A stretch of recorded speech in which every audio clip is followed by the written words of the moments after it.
What if the water we depend on slowly started dying? Not from plastic, Not from oil spills, but from something we use every day. Fertilizers, detergents, and waste. These everyday things may look harmless, but when they enter the lakes, it triggers a dangerous chain reaction. This is called eutrophication. Hello, we are Eutrophia. It comes from the Greek word that means well-nourished, but when water becomes too nourished, it can disrupt the whole entire ecosystem. Let's find out about the issue about eutrophication. Let's go. Have you ever seen a pond or a lake that's suddenly covered in slime and is green in color? Well, that's actually an example of eutrophication. Eutrophication happens when the body of water becomes overloaded with nutrients, mainly nitrates and phosphates. These nutrients usually come from sources like fertilizers, sewage, or detergents.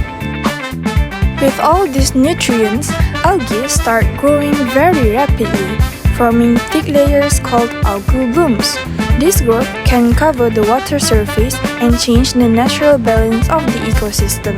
In short, eutrophication is the excessive enrichment of water with nutrients, thus leading to rapid algae growth. So, the next time you see green water, remember that good things can sometimes be dangerous. But is that really dangerous? Well, matter of fact is, by allowing eutrophication to continue, we risk damaging our planet's precious water resources, which is a lifeline for our society. But let's explore a bit more about that. These thick layers of algal bloom block sunlight from reaching aquatic plants below. When the algae eventually die, bacteria decompose them and consume large amounts of oxygen in the water. As a result, fish and other aquatic organisms may suffocate, disrupting the balance of the ecosystem. Eutrophication also affects human life. Firstly, algal blooms can lead to contaminated drinking water. Some algae produce toxins that can make water unsafe for humans and animals alike. Secondly, it can cause economic losses. Fishing industries, aquaculture farms, and tourism activities often depend on clean and healthy water bodies. When eutrophication occurs, fish populations may decline and recreational areas may become unattractive, leading to financial losses. On a global scale, eutrophication also affects world sustainability. Costs for water treatment will increase. Water treatment facilities must spend more time, energy, and resources to remove algae and toxins before the water becomes safe to use. In addition, eutrophication leads to the degradation of water resources. When lakes, rivers, and reserves are polluted, the availability of clean fresh water for future generations is reduced. Hello? Sorry, I found some solutions for eutrophication. What? We have to share this with the class. To reduce eutrophication, there are several solutions that can be implemented through better management, technology, and public awareness. Addressing this issue also contributes directly to SDG 6, Clean Water and Sanitation, which aims to ensure availability and sustainable management of water for all. The first solution is reducing nutrient inputs from agriculture, since fertilizers are a major source of nitrogen and phosphorus entering water bodies. This can be achieved through several practices.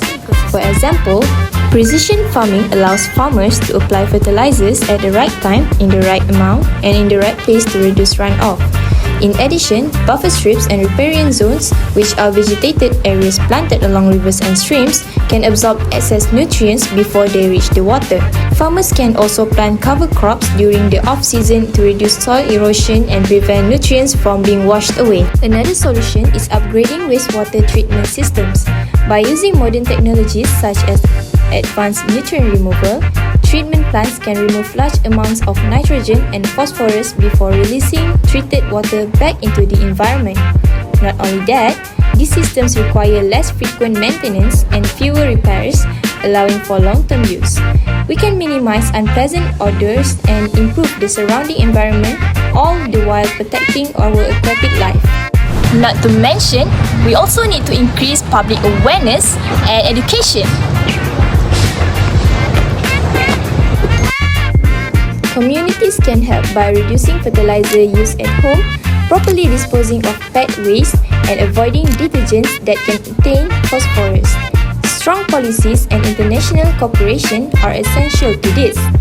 Governments can enforce regulations that limit nitrogen and phosphorus pollution from agriculture, industries, and wastewater systems. Conclusion, addressing eutrophication is a combination of effective solutions and sustainable practices.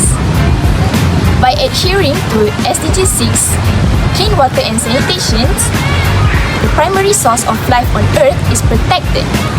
For us, for the animals, and for a bluer planet. Eutrophication may start with something small, a little excess fertilizer, untreated waste, or everyday household products. But over time, it can bring disrupt to the entire aquatic ecosystem. Lake loses oxygen, fishes disappears, and water quality declines. But the truth is, it's not just the responsibility of our scientists, of our government, it's a responsibility of all of us. By doing the right choice and spreading awareness, we can prevent from this to happen. Let's protect it for our future. Protect our water, protect our future.